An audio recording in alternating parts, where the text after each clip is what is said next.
A church full of grace. The News Church.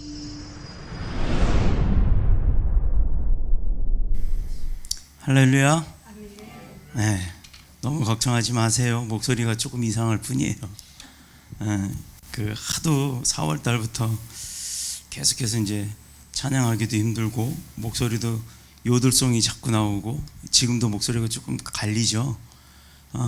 기다리다 안 나서 몇 번씩 가끔씩 기도를 좀 세게 하고 막 그러면 그런 경우가 있어서 이렇게 크게 신경을 안 썼는데 이제는 목이 막 붓고 아프더라고요. 그래서 병원을 갔더니 뭘 검사를 해보니까 파달만한 그 무슨 물집 같은 게 하나 생겼다고 하더라고요. 근데 분명히 이건 뭐 암 같지는 않고 물집 같습니다 라고 놓고 지금 3일째 약을 먹고 있는데 별 차도는 없는 것 같아요. 목소리는 계속 그대로고. 그래서 오늘부터 오후 예배도 안 목사님이 주관을 해서 이야기가 있는 찬양 예배입니다. 굉장히 재밌어요. 은혜가 되고 저희가 전에부터 꿈꿔왔던 센세이션한 아주 획기적인 찬양 예배를 우리가 기도를 하면서 준비를 했던 게 있는데 그것을 이제 오늘 안 목사님이 첫 시도를 하게 됩니다. 궁금하시죠? 그럼 예배에 참석하세요. 큰 은혜 있을 줄로 믿습니다. 자, 오늘 이 그림이 뭐예요? 눈. 우리 사람에게 있어서는 가장 귀한 것 중에 하나가 눈이죠. 이 눈으로 많은 정보들을 받아들입니다. 근데 오늘 그 좋은 눈과 나쁜 눈에 대해서 이야기를 좀 나눠보도록 할게요. 저는 빵을 좋아하는데 그 빵 중에서도 보면 좀 딱딱한 빵 긴 거 있잖아요. 바게트 빵이라고 하는 거. 우리가 이제 첫 연애를 할 때도 그걸로 만났어요. 무전기로 만나서 처음 연애하러 간 날도 너무 늦게 만나게 돼서 그 바게트 빵을 하나 사가지고 가서 이제 먹게 되는 그런 계기가 있었는데 그 바게트 빵이 어디게 제일 맛있는 줄 아세요? 네, 맞아요. 그러니까 저 프랑스에 있는 그 바게트 이렇게 또 이름을 대면 안 될 것 같아서 그 바게트 빵이 정말 맛있어요. 그래서 한번 알아봤습니다. 제가 또 보통 궁금증이 막 유발이 되면 좀 확인하는 습관이 있어서 우리나라에만 3,254개 대리점이 있더라고요. 그게 2014년 기준입니다. 그런데 우리나라에만 있는 게 아니라 아시아는 물론이고 미국과 유럽에도 약 200여 개 정도 되는 그 대리점이 있더라고요. 저희가 캄보디아 선교를 갔는데 눈에 딱 들어오는 간판이 전부 그 뱀, 캄보디아 글자는 뱀이잖아요. 뱀이 막 구부러진 그 형상이에요. 맞아요. 그래서 거기서 알아보지도 못하는 글자들 중에 딱 하나만 알아봤어요. 뭐냐면 파리바게트. 그래서 그 빵집에 들어가서 빵을 사갖고 선교지로 들어간 기억이 있습니다. 한마디로 말하면 이 유명한 브랜드인 그 파리바게트는 프랑스 회사인 줄 알았어요. 저 처음에. 그런데 알고 보니까 한국 회사더라고요. 그러고 나서부터 어깨가 이만큼 막 힘이 들어가는 거예요. 이거 우리나라 거야. 이거 대한민국 거야. 그러고 아이들한테 나눠줬더니 그 아이들은 이미 알고 있더라고요. 그래서 한마디로 말하면 한국인으로서 성공한 대표적인 기업 중에 하나가 그 빵집이었어요. 그런데 그 회사가 성공적으로 그렇게 클 수 있었던 그 경영의 노하우가 무엇이었을까? 그게 참 궁금합니다. 뭐든지 잘 되는 회사가 있으면 그걸 모티브 삼아서 좀 카피하고 싶어 하잖아요. 그런데 그 빵집이 잘 컸던 이유 중에 하나가 날씨 판매 지수라는 거를 연구를 했더라고요. 이게 뭘까? 날씨를 판매하는데 어떤 적용을 가진 날씨 판매 지수라는 게 있던데 그 조선일보 기사를 보니까요. 지난 5년 동안에 전국에 169개 매장이 있는 곳에 그 날씨들을 관측을 했어요. 직영점을. 그래서 10억 건이 넘는 아주 많은 양의 매장별 그 상품을 그 판매하는 분량을 이제 분석을 했습니다. 흐린 날엔 뭐가 많이 나갔고 따뜻한 날엔 뭐가 많이 나갔고 추운 날엔 뭐가 많이 팔렸고 하는 그런 것들을 다 정리를 해서 데이터를 냈답니다. 손님이 왔다가 원하는 빵이 없어서 그냥 돌아가는 경우도 그 이후에는 많이 줄었고 언제 어느 때고 파리바게트를 가면 저녁 시간에 가면 다 매진이에요. 남아있는 게 거의 없어요. 근데 이 회사가 또 좋은 일을 하는 게 뭐냐면 남은 빵을 다음날 팔려고 하는 욕심을 부리는 게 아니라 다 걷습니다. 싹 매대해서 수거해서 푸드뱅크 있잖아요. 음식 기부하는 그곳에 다 나눠주고 아이들 형편이 어려워서 그 식사를 잘 못하는 아이들한테 배분할 수 있도록 그렇게 한답니다. 그걸 보고 배운 데가 어디냐? 뚜레 하는 빵이 있잖아요. 네. 그 회사도 그렇게 배워서 간답니다. 자, 이제는 날씨조차도 데이터화해서 정보화해서 그것을 제품 만드는데 마케팅에 활용하고 또 가격을 결정하는데도 적용을 하는 그런 시대가 되었다라는 거예요. 지금 저와 여러분이 살고 있는 이 시대가 바로 그런 시대입니다. 일본의 유니클로라고 하는 회사가 있죠. 우리나라에서 이제 매장이 철수가 되었지만 이 일본의 유니클로는 2001년도에 장기적인 일기예보를 예측을 해서 그 예보를 활용하고 또 그래서 올 겨울에는 뭐가 유행할 거다, 날씨가 추울 거다, 더울 거다, 따뜻할 거다 다 기록을 해서 그 제품 생산하는 데 도움을 좀 많이 받았다고 합니다. 그래서 가장 최초로 그 시작했던 날 일기예보를 데이터화하고 난 이후에 사상 처음으로 최단기간에 최대의 판매 기록을 2001년에 세웠대요. 자, 우리 WMO라고 하는 단체가 있는데 세계 기상기구예요. 세계 기상기구에서 기후 급변 현상을 이 날씨 관련 산업에 투자한 돈을 죄송합니다. 반드시 10배 이상의 수익을 올릴 것이다. 날씨를 적용한 그런 판매를 하는 회사는 지금으로부터 10배 이상의 수익을 얻을 것이다 라고 전망을 한대요. 그런 이후에 요즘에 우리가 시간이 좀 많이 길어진 게 뉴스에서 할애하는 시간이 날씨 예보, 일기예보의 시간을 많이 활용을 합니다. 제가 답답하니까 여러분도 답답할 것 같아요. 그 텔레비전의 뉴스에도 앞뒤에 다 날씨에 대해서 이야기를 하는데 이것이 무엇을 의미할까요?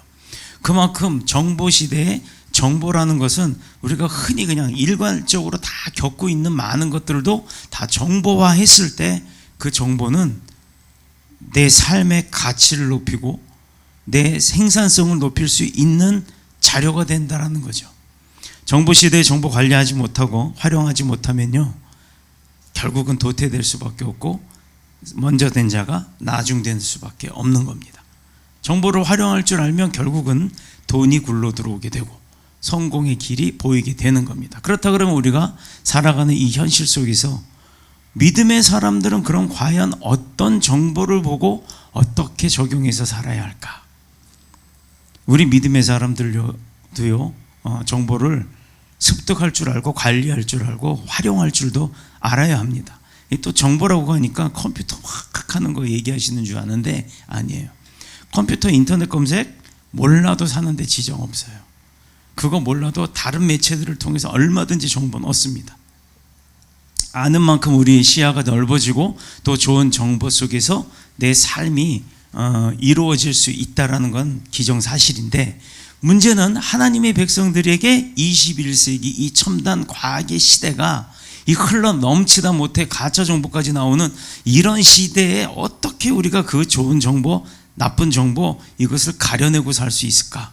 어떻게 살아야 성공을 할 수 있을까? 이게 이제 관점이에요. 오늘 그 답을 드릴 거예요. 어디서?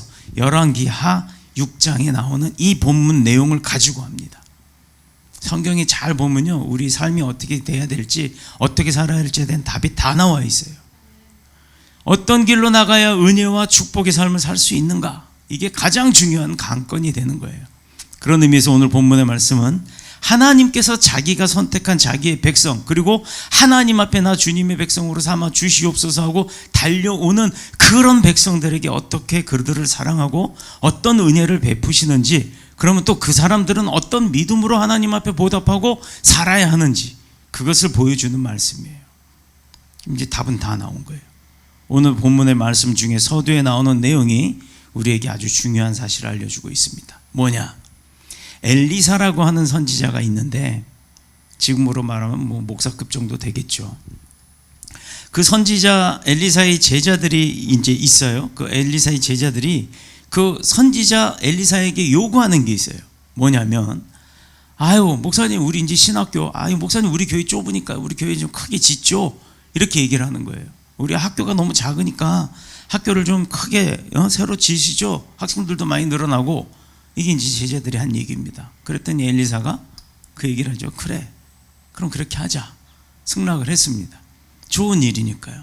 그래서 요단이라고 하는 곳에 가면 그곳에 나무가 많은 숲이 있기 때문에 그곳에 새로운 신학교를 지으면 나무를 베서 건축을 하기가 좋잖아요. 그래서 거기에 신학교와 기숙사를 만들자라고 이야기를 해요. 그래서 늘 사용하던 이 학교가 왜 좁아졌을까요? 건물이 작아졌을까요? 그건 아니죠. 사람이 늘어나니까 좁게 느껴진 거였죠. 자, 바로 여기를 말하면 요즘 시대로 말하면 교회가 되겠는데 그 교회에 영적 부흥이 일어났던 겁니다. 그래서 본문에는 명확하게 기록하고 있진 않지만 학생 수가 많이 늘어난 거라고 우리는 판단할 수가 있죠. 왜 그랬느냐? 엘리사의 영적인 감화의 결과가 바로 그렇게 학생들이 늘어나는 것으로 확인이 된 거죠. 엘리사 선지자가 외치는 하나님의 말씀에 많은 사람들, 특히 그 젊은이들의 가슴에 그냥 불이 붙어버린 거예요. 우리가 그거 있잖아요. 어떤 거는요, 아무리 우리 캠핑 가보신 분들, 캠핑의 꽃은 뭐예요? 안 가보셨구나. 파이어, 캠파이어, 불멍. 불 피워놓고 멍하니 앉아서 상념을 다 털어버리는 거. 그걸 불멍이라고, 저도 그걸 굉장히 좋아해요. 이 불이 피울 때 보면요, 어떤 나무는 아무리 갖다 토치램프니 뭐 별짓을 기름을 뿌려도 불이 안 붙어요. 왜? 젖어서. 근데 어떤 나무는 잘 마른데 너무 마른 나무는요, 그 나무도 잘 안 붙어요. 약간 수분이 한 20% 정도 남아있는 나무가 불이 잘 붙습니다. 타면서 그 안에서 막 송진 같은 게 나오면서 활활 타죠. 근데 여러분들 알다시피 불을 한번 붙여놓으면 끄기가 쉽지 않잖아요. 학생들의 마음에도 영적 부흥의 불이 붙어버리니까 꺼지지가 않았던 거예요. 선지자의 말씀 사역에 따라오는 필수적인 그 영적 능력, 그것을 믿는 그 믿음, 그것을 바라보는 눈, 즉 수많은 기적들이 그 사람들과 함께 하나님으로부터 주시는 그 은혜가 임했기 때문에 그 학생들이 불이 붙었고, 그로 인해 또 하나님 앞에 더 헌신하게 되었던 겁니다. 특히 나아만 장군에 대한 선지자 엘리사와 그의 사환, 엘리사의 사환이죠. 엘리사의, 어떻게 보면 엘리사를 뭐라고 표현을 해야 되나, 비서급 정도 되는 그 사환이 있는데 이름이 게하시예요. 그 멍멍개가 아니라 우리 이렇게 기역에다가 애자를 써서 게하시라는 사람인데, 그 게하시의 말과 행동과 그리고 그 결과를 본 사람들은요, 믿지 않았던 믿음이 깨어져 버리는 거예요. 믿지 않게 믿게 되고, 또 어렵고 가난한 그 이스라엘 백성들의 나라와 민족을 살리는 길은 오로지 어떤 일이었다? 엘리사를 따르는 길밖에 없었다라고 여겼던 겁니다. 자신의 삶을 하나님 앞에 헌신하는 것이 가장 가치 있는 일이라고 여겼기 때문에 그들은 선지자 엘리사를 통해서 이스라엘 영적 부흥의 주인공들이 되어버렸던 거예요.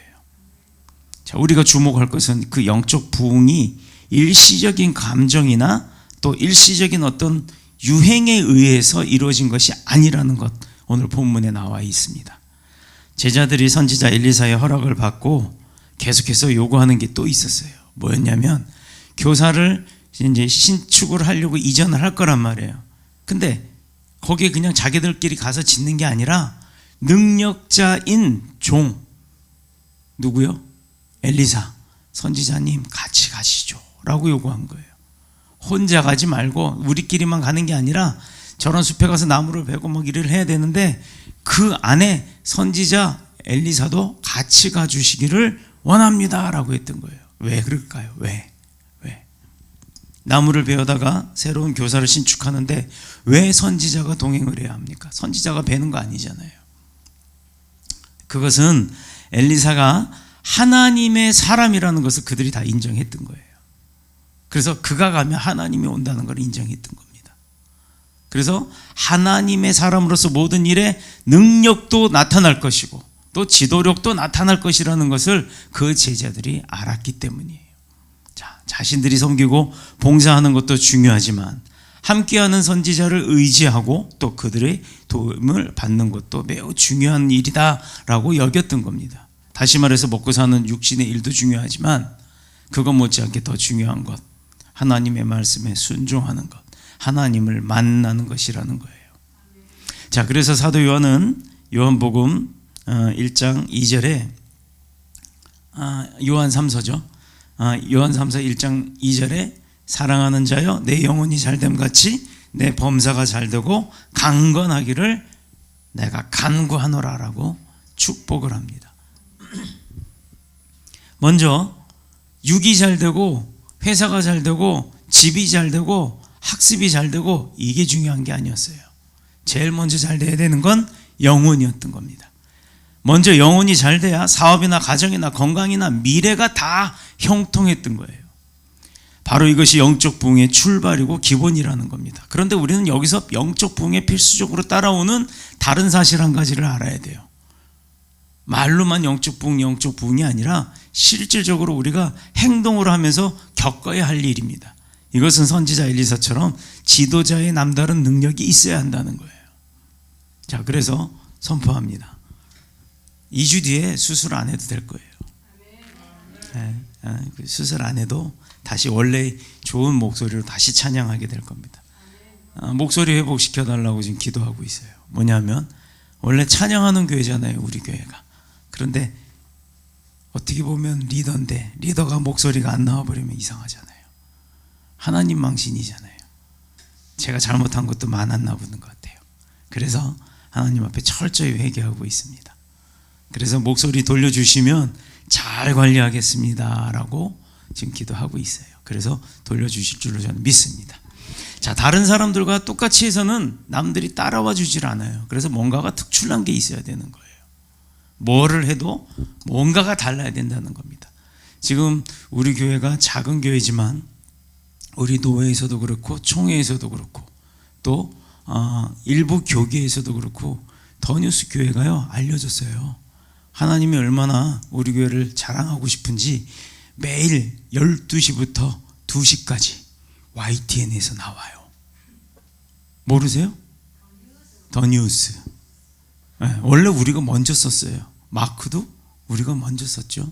그런데 그 마크도 비슷하게 십자가라고 할 수는 없으니까 더하다에 플러스를 해놨더라고요. 한번 관심 있게 보세요. 재밌어요. 오죽하면 하나님이 그렇게 홍보를 하고 계실까. 그래서 원래는 제가 페이스북이나 이런 데 교회 소식을 잘 안 올렸었어요. 그런데 이제는 꾸준히 올리기 시작합니다. 왜?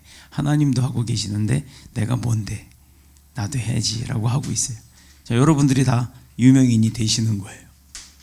자, 구체적으로 본문의 내용을 살펴보면 1절에는 제자들이 그 스승에게 의논을 했고 2절에 가서는 스승에게 승낙을 받습니다. 3절에 가면 또 승낙해 주신 그 스승에게 동행할 것을 요구하고 또한 그것조차도 허락을 받죠. 이것은 뭐를 의미할까요?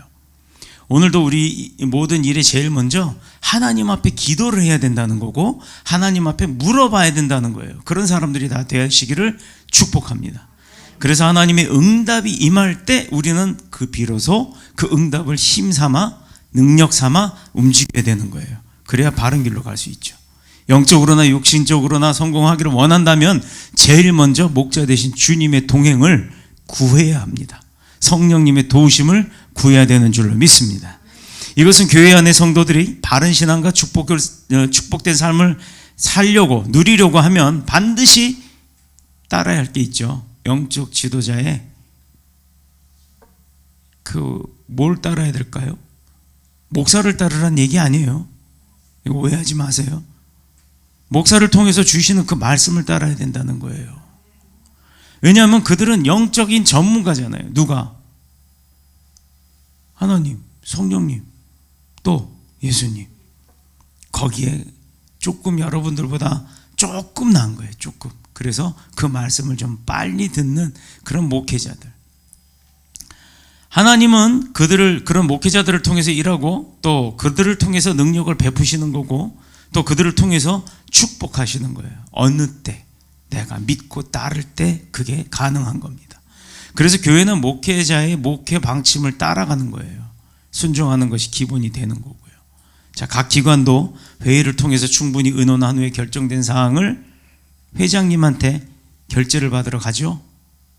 교회도 마찬가지예요. 우리는 아직 부서가 없습니다만 부서가 생기면 최종 결정권자는 담임 목사가 도장을 찍어야 그 일이 진행이 되고 집행이 되는 거예요.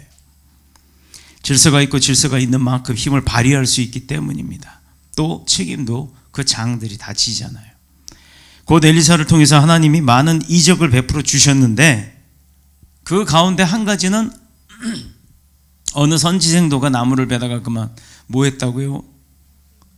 우리 옛날에 이 딱 대목 나오면 그거 생각 안 나요?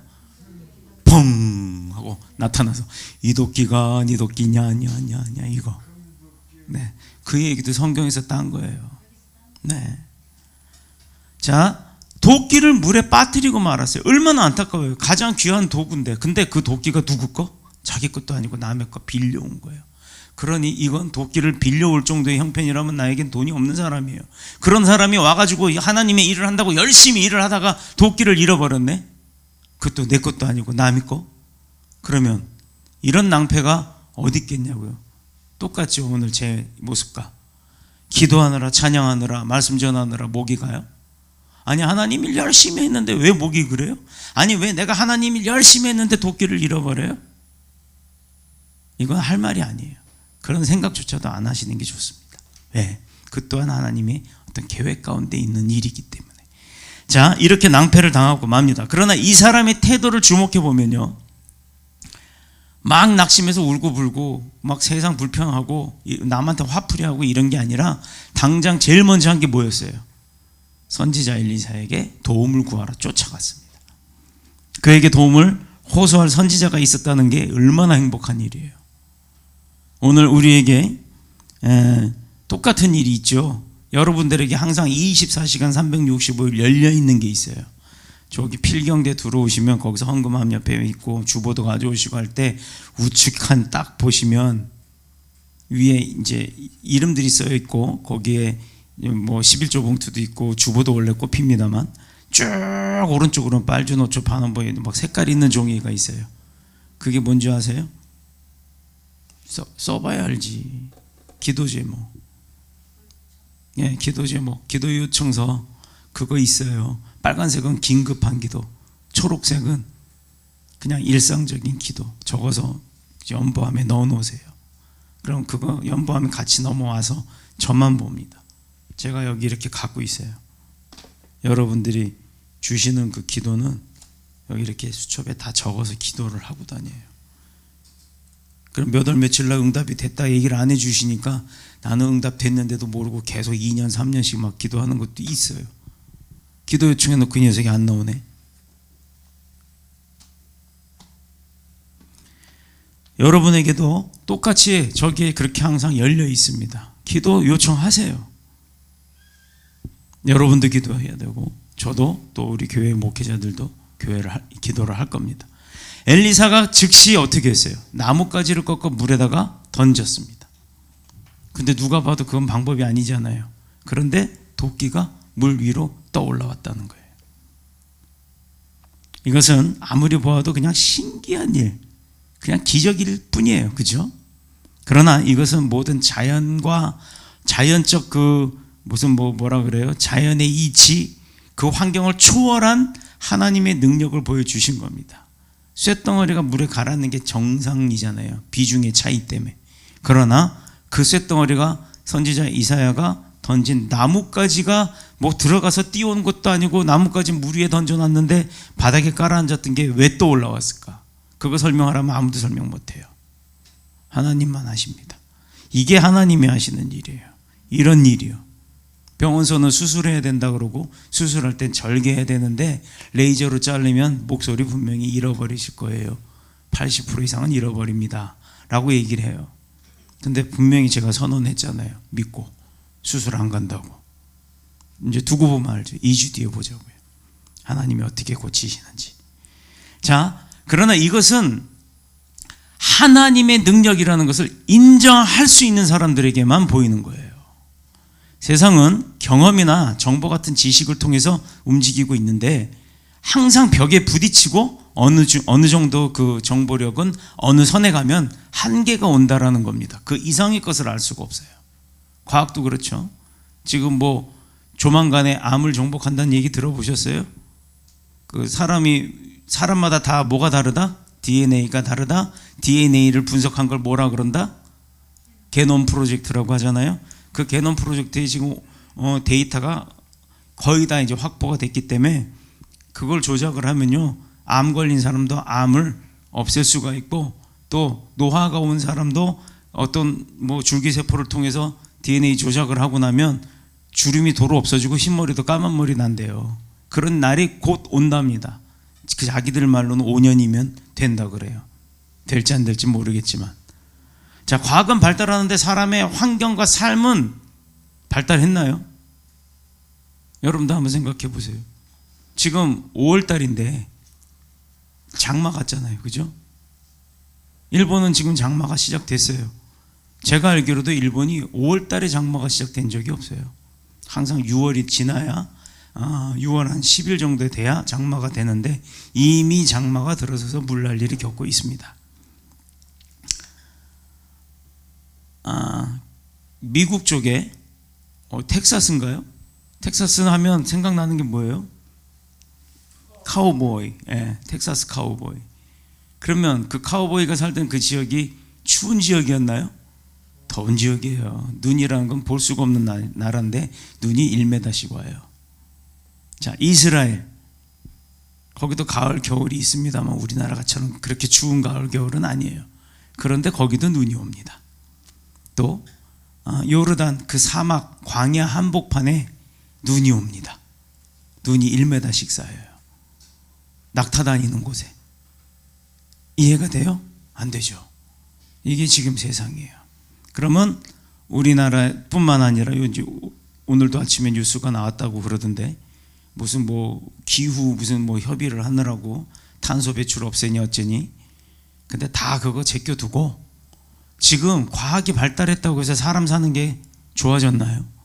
오히려 나빠졌죠. 문제는 과연 선지자 엘리사가 이런 일을 가능하게 할 수 있었느냐 이거예요.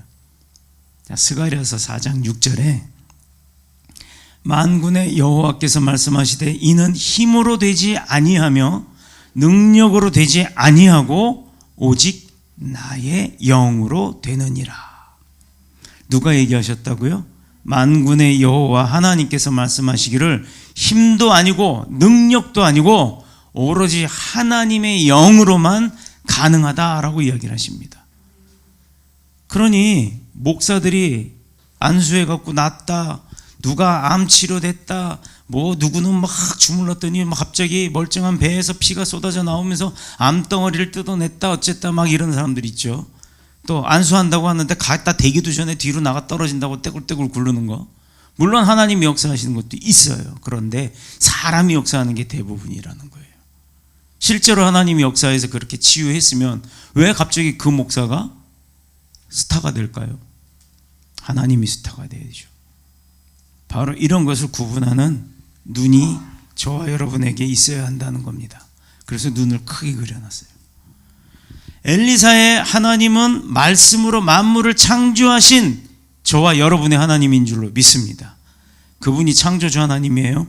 그런 하나님이 그런 일을 선지자를 통해서 일어나게 하셨고 그렇게 해서 그 선지자를 세워주신 거예요.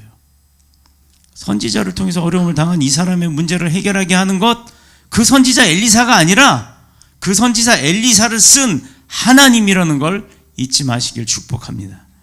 이런 사실을 볼 때 교회 지도자의 지도력, 능력 이거요? 그 사람의 능력 아니에요. 하나님이 쓰시는 거라고요. 지도자를 의지하고 하나님의 말씀에 온전히 순종하는 자에게 그래서 큰 능력을 더해 주시는 겁니다. 자, 이런 기적을 통해 우리는 무엇을 알 수 있느냐? 요거 몇 가지 얘기하고 끝낼게요. 첫 번째, 지금도 하나님께서는 자기를 사랑하는 자, 하나님을 사모하는 자를 사랑하신다. 또 그런 사람들을 위해서 일하고 계신다. 그것을 가끔씩 우리가 못 느껴서 그렇지 가끔씩 계속 이렇게 채찍질을 하고 계시는데 우리가 맞으면서도 맞았는지를 몰라서 아픈 줄 모르고, 동물은 그게 민감하잖아요. 말이나 소나 이렇게 툭 때리면 가죠. 말 안 해도 엉덩이를 툭 때리면 갑니다. 그리고 고삐를 쥐고 있다가 툭 땡기면 쓱 서버려요. 그런데 우리는 때려도 말 안 듣고 땡겨도 가고 자기 멋대로 해요. 내가 너와 함께 하고 있다라는 징조를 우리에게 계속해서 보여주고 계시는데 내가 눈이 나빠서 그거를 볼 수가 없다라는 겁니다.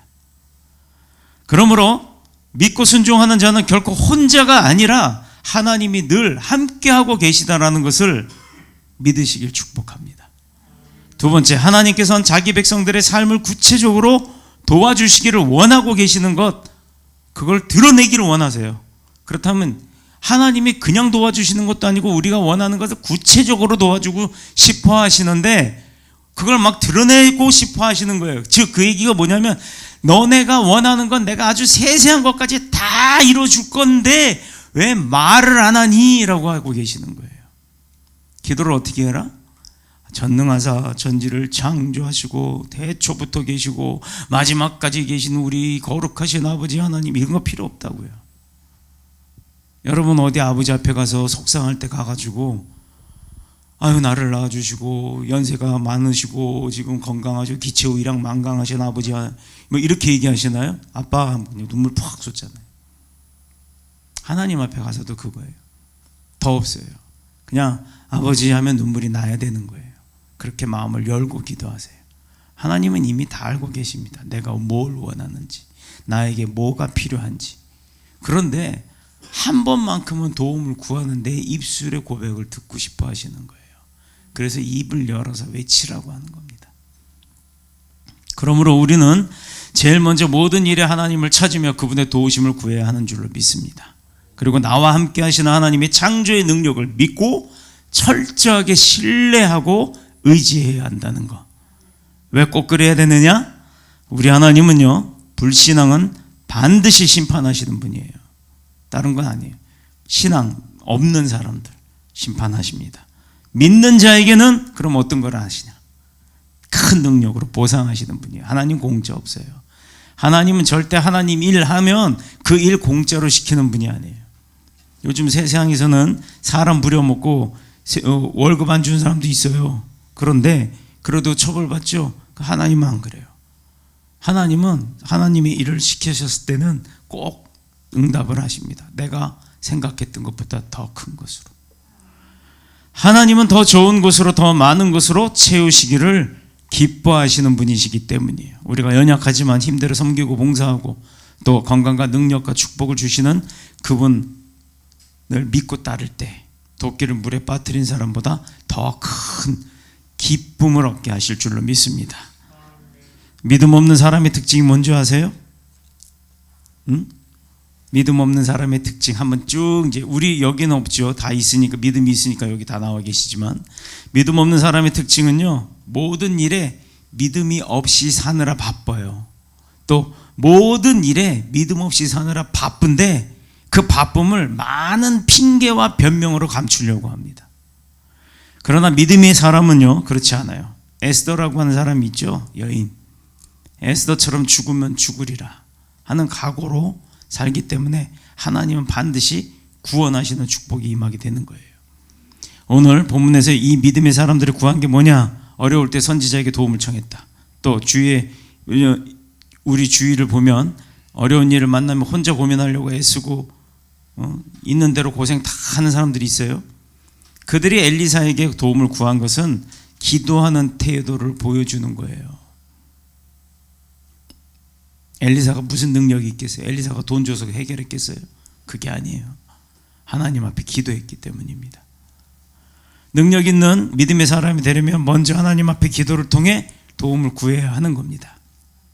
본인도 해야 되지만 지도자를 통해서도 같이 기도해 달라고 구하는 거예요. 이유는 기도는 모든 문제와 환경을 하나님의 뜻대로 바꾸게 하기 때문이에요.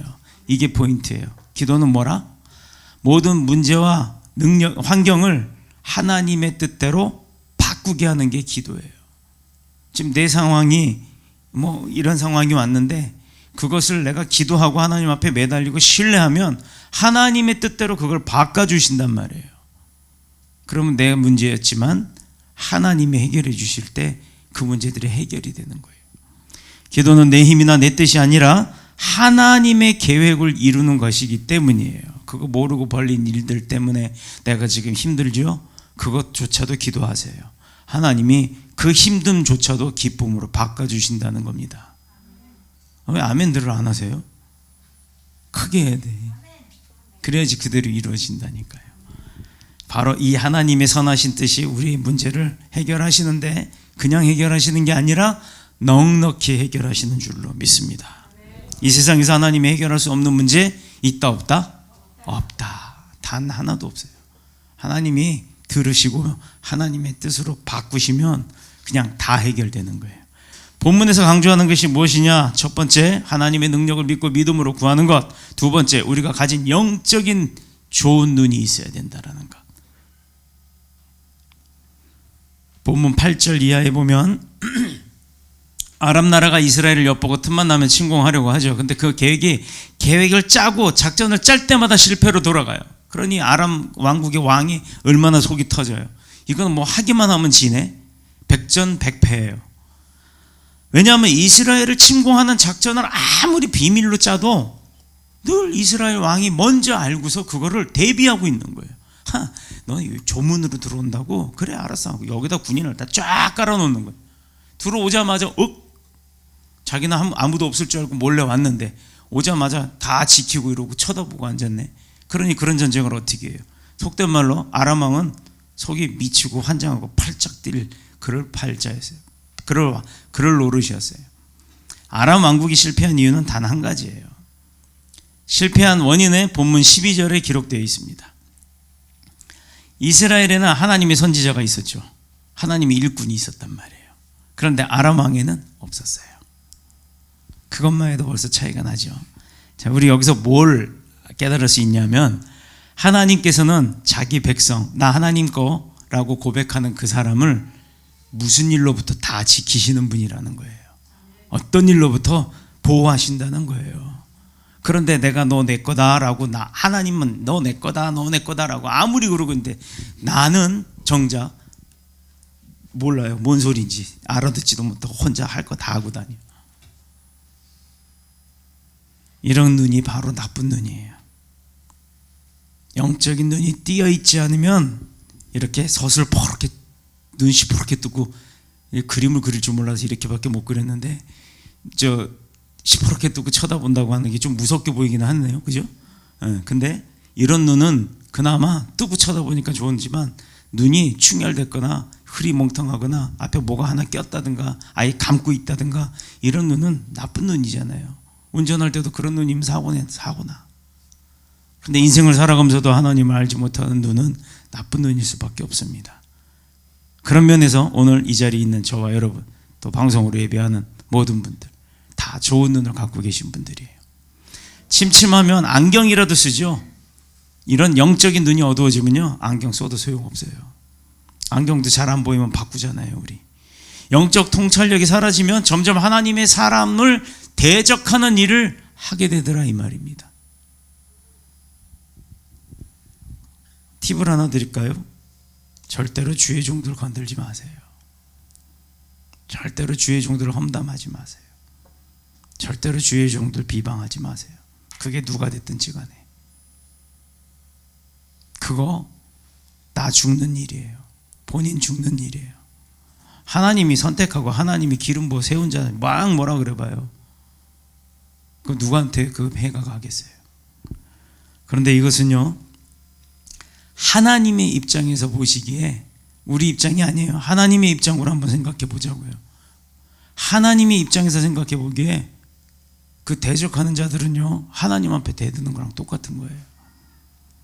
성도들의 가정에 믿지 않는 남편들이 있어요.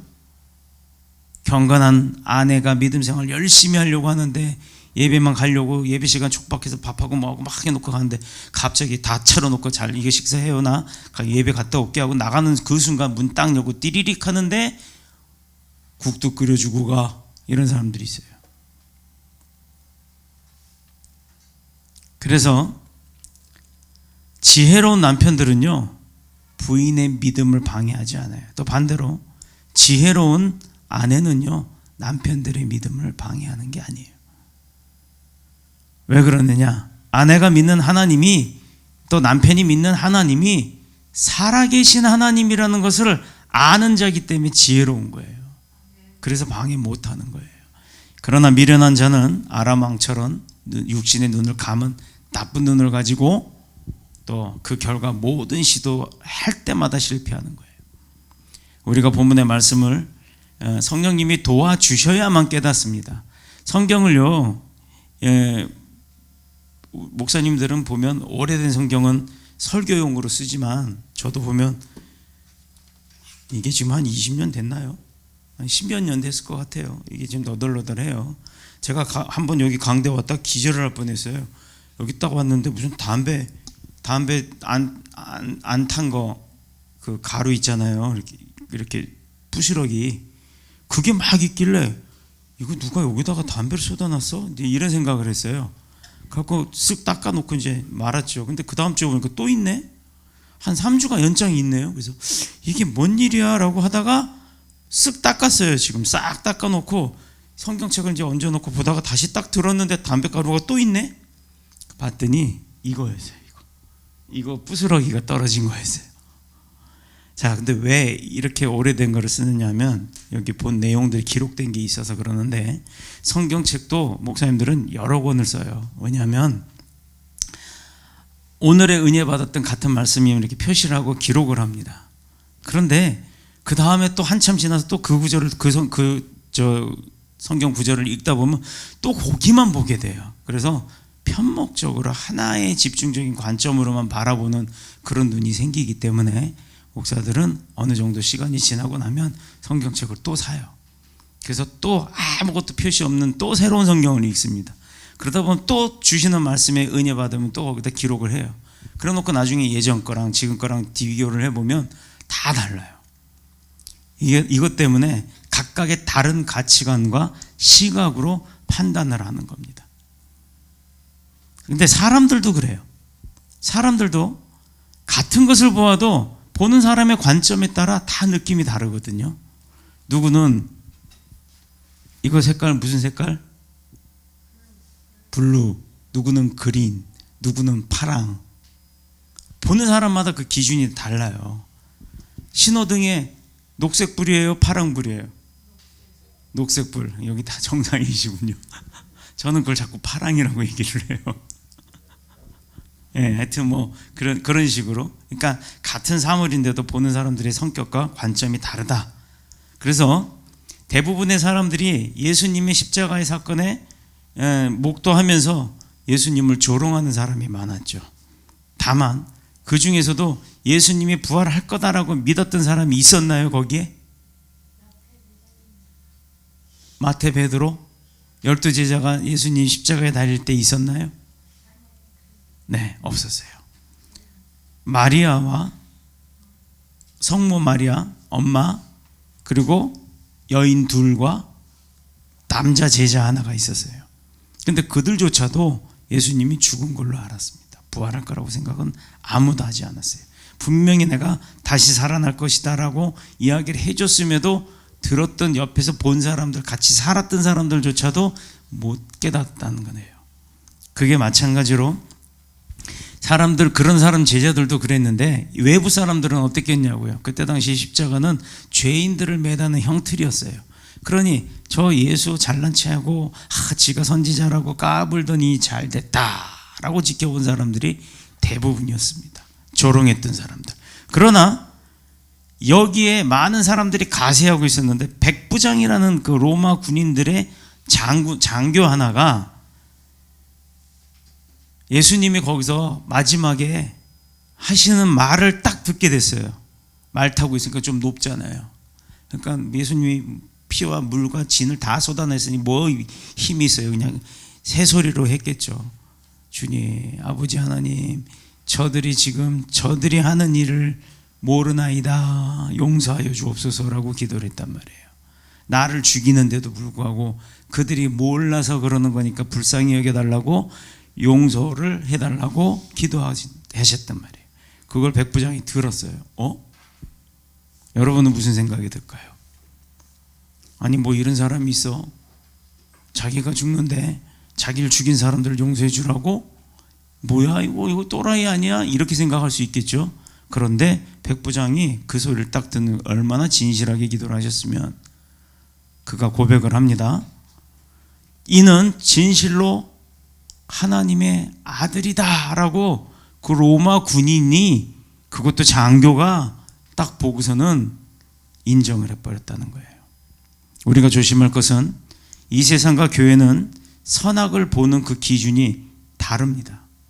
그런데 세상에서 바라보는 악과 선의 기준으로 교회를 보고 있고, 또 교회에서도 마찬가지로 그 세상에서 바라보는 그 기준을 갖다 들여다 놓고 판가름을 한다는 게 잘못됐다라는 거예요. 교회 안에서는 하나님의 세상의 관점과 기준으로 봐야 되는 겁니다. 그래서 우리가 모든 것을 결정하기가 어려울 때 제가 팁을 하나 드릴게요. 실수하지 않는 팁. 그게 뭐냐면, 내가 오늘 보리차를 마실까 도라지차를 마실까, 둘 다 몸에 좋으니까 마셔도 되겠지만, 근데 보리차가 나을까 도라지차가 나을까 라고 할 때, 고민이 될 때요, 한번 판단을 하실 때 내가 하나님이라면 둘 중에 어떤 걸 마실까를 한번 생각해 보세요. 내가 오늘 서울로 가야 될까 부산으로 가야 될까, 사업을 해야 되는데 서울 가서 회장을 만날까 부산 가서 회장을 만날까, 몸은 하나인데 하나님이라면 어떻게 하실까, 그 기준을 세워보자는 거죠. 모든 기준의 원점을 하나님으로 세우면 우린 실수하지 않습니다. 왜냐하면 교회는 좋은 눈을 가지고 믿음의 눈으로 보고, 세상은 나쁜 눈인 자기의 지식과 능력만으로 기준을 삼기 때문이에요. 그 지식과 능력 또한 하나님으로부터 나왔는데 자기 건 줄 알아요. 나는 더하기 빼기 곱하기 나누기밖에 못해요. 근데도 뭐 하나 딱 하면 3초 내 답이 나와요. 막 20자리까지 암산을 해요. 천재예요. 그런데 대학생 오빠하고 딱 만나서 얘기를 해보니까 이 사람은 루트, 레인보우, 대수 이런 것까지 다 하네. 그럼 기껏 더하기 빼기 곱하기 나누기만 했던 저는 뭐예요? 우물 안에 개구리였잖아요. 여러분, 세상의 기준이 그렇다는 겁니다. 나보다 더 잘할 수 있는 사람이 얼마든지 있다라는 거, 그거 잊지 마시길 바랍니다. 선지자 엘리사를 섬기는 사환 게하시의 눈이 어땠어요? 그가 바라봤을 때 딱 나가보니까 어때요? 아람 군대가 막 진을 치고 있었잖아요. 아이고 이거 큰일 났다, 우리 죽었다. 선지자 이사야니 어떡하냐, 이거 큰일 났다. 가서 이 얘기를 합니다. 우리 지금 당장 나가면 당장 죽게 생겼어요. 앞에 진을 뺑 둘러쌌습니다. 도단성을 에워싼 아람 군대밖에 안 보입니다 라고 이야기를 합니다. 근데 선지자는 어떤 눈을 가졌어요? 엘리사는 좋은 눈을 가졌잖아요. 아람 나라와 군대와 더불어 그 배후에 있는 모든 그 군대들을 다 보고 똑같이 사환 게하시처럼 놀라는 것이 아니라 하나님 앞에 기도하죠. 하나님이 계획하고 계신 일을 내가 보게 하옵소서라고 했더니 그 아람 군대 뒤에 진을 치고 있던 천군 천사들이 다 보였던 거예요. 그러니 게하시는 두려워하고 있고, 그 스승인 엘리사는 어떻게 했겠어요? 씩 웃었겠죠. 게하시는 뭐라고 생각할까요? 와, 이 스승이 이제 드디어 미쳤네 이렇게 생각했겠죠. 그때 엘리사가 얘기합니다. 뒤통수를 탁 치면서 봐라. 그때 게하시 눈이 열려요. 좋은 눈으로 바뀌었어요. 그 뒤에 하나님의 군사가 보이니 두려운 게 있겠습니까? 없지요. 결국 영적인 눈이 어두워 나쁜 눈이 되면 아무것도 볼 수 없다라는 겁니다. 자, 이제 마칠게요. 질투와 미움 그리고 의심, 우리의 견고한 믿음의 성 파괴하는 건 내 지식인 나쁜 눈, 나의 정보력, 나의 능력이라고 하는 그것입니다. 그러므로 우리의 눈이 밝아 좋은 눈이 되려면 첫 번째, 제일 먼저 기도하는 사람이 되라. 인생의 최대 위기에서도 승리할 수 있는 자 있어요. 제가 딱 한 사람만 더 설명하고 마칠게요. 세상 가운데서요, 어떤 사람이 그런 일이 있었냐면, 미국의 프록터 갬블이라고 하는, 아시는 분들도 있을 거예요. 비누 회사입니다. 비누. 근데 이놈의 비누를 만들 때는 원료를 넣고 배합을 한 다음에 그게 막 돌릴 때 어느 정도의 가열을 해야 된대요. 근데 그 가열을 하는데 너무 오래 해버리면 타버립니다. 그러면 실패해서 그 원료를 다 버려야 되는 상황인데, 공장에서 원료 돌리려면 어마어마한 양이잖아요. 근데 어느 직원이 실수를 해버렸네. 딱 20분만 가열을 해야 되는데 깜빡 딴짓하는 바람에 1시간을 가열을 해버리니 이게 부글부글 끓어서 막 넘치기 직전까지 간 거예요. 직원의 실수로 기계 작동을 잘못하는 바람에 회사가 망할 정도로 아주 큰 손실을 입었어요. 그런데 대표인 누구? 할레이 프록터라고 하는 그 회사 사장이 그때요, 그 공장 기계 앞에 무릎을 턱 꿇고 앉아서 이놈의 자식 이따위로 일을 해갖고 나를 망하게 만들어 라고 안 하고 무릎을 딱 꿇고 그 통을 붙들고서 막 펑펑 울면서 하나님 앞에 기도를 했답니다. 그때 주시는 감동은 비누에 열이 가해짐으로 부글부글 끓으면서 기포가 발생을 했잖아요. 그로 인해 비누가 물에 뜨잖아요. 원료가 그 특성을 살려서 목욕 전용 비누. 우리는 뭐 샤워기 틀어놓고 하지, 미국은 물을 받아놓고 거기 거품 목욕을 하고 막 비누를 넣는데 비누가 쑥 가라앉으면 찾기 힘들잖아요. 근데 비누가 이렇게 동동 떠요. 무슨 비누인지 아세요? 아이보리 비누. 그게 지금 세계적으로 유명한 아이보리 비누가 됐습니다. 그래서 기존의 매출보다도 그 직원의 실수로 인해서 버려서 망할 뻔했던 그 비누 원료의 기술이 개발이 되었고, 그로 인해 아이보리 비누 회사가 세계에서 가장 큰 회사가 되었습니다. 그 특성을 살려 목욕 비누를 생산하는 지혜를 주신 그 하나님의 은혜로 세계 최고의 비누 회사가 되었다라는 거예요. 이게 실화예요, 실화. 그분의 위인전이라 그래요. 뭐 그 자서전이라 그래요. 거기에 나온 내용입니다. 두 번째, 마음을 깨끗해야 하는 것. 모든 상황이 오면 첫 번째는 기도부터 한다. 두 번째는 내 마음을 정결하게 한다. 자, 마태복음 5장 8절. 마음이 정결한 자는 하나님을 볼 것이요. 우리 지금 계속 수요 강론 때 하죠. 수요 강론 때 안 들어오시는 분은 몰라요. 수요 강론 때 들어오시는 분만 알아요. 성령을 오래 사용하면 늘 이전의 시각에서 벗어나지 못한다고 얘기했잖아요. 그래서 바꾸는 거라고. 그렇게 매번 새로운 우리 정결한 마음을 가져야 됩니다. 그리고 세 번째, 우리 힘으로는 할 수가 없죠. 그래서 우리 옆에 와 계시는 성령님의 인도함을 받아야 된다. 요한복음 14장 26절. 보혜사 곧 아버지께서 내 이름으로 보내실 성령, 그가 너희에게 모든 것을 가르치고 내가 너희에게 말한 모든 것을 생각나게 하리라. 목사들이 성경을 외우는 게 아니에요.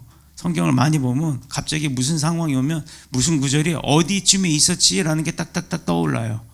그런데 재밌는 건요, 성경을 딱 피면 그 자리가 나와요. 그게 바로 검증이에요.